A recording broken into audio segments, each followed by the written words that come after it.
நேற்றுக்கு ஹஸ்பண்ட் வந்து முட்டை உடச்சி ஊற்றி பிரியாணி செஞ்சுதாமான்னு சொல்லி கேட்டிருந்தாங்க. பிரியாணிலே எத்தனையோ வகையான பிரியாணி சாப்பிட்ருப்போம். முட்டை உடச்சி ஊற்றின பிரியாணி வந்து 20 மினிட்ஸில் செஞ்சிடலாம். ரொம்ப குயிக்காகவும் செஞ்சிடலாம், ரொம்ப டேஸ்ட்டாகவும் இருக்கும். இது எப்படி செய்யுதுன்னு பார்க்கலாமா? ஒரு கடாயில் கொஞ்சமாக ஆயில் நெய் சேர்த்துட்டு பிரியாணி ஸ்பைசஸ்லாம் சேர்த்துடலாம். கூடவே வெங்காயம் சேர்த்து வதக்கிட்டு இப்போ மசாலா ரெடி பண்ணிடலாம். மிக்ஸி ஜாரில் இஞ்சி பூண்டு பச்சை மிளகா சீரகம் 1 ஸ்பூன் சேர்த்து குறகுறன்னு அரைச்சி எடுத்துக்கிறேன். இப்போ வெங்காயம் வதங்கினதுக்கு அப்புறமா மசாலாவையும் சேர்த்து வதக்கி எடுத்துக்கலாம். அது கூடவே தக்காளியை சேர்த்துட்டு மல்லி புதினா கொஞ்சமாக கல்லுப்பு சேர்த்துட்டு நல்லா வதக்கி எடுத்துக்கிறேன்.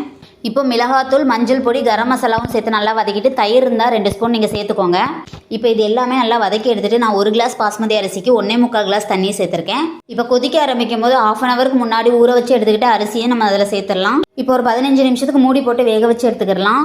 இந்த மாதிரி அரிசியும் தண்ணி கூடி வரும்போது முட்டையை உடச்சி அதில் சேர்த்துடலாம். முட்டைக்கு மேலே அப்படியே லைட்டாக சால்ட் அண்ட் பெப்பர் சேர்த்துருக்கேன்.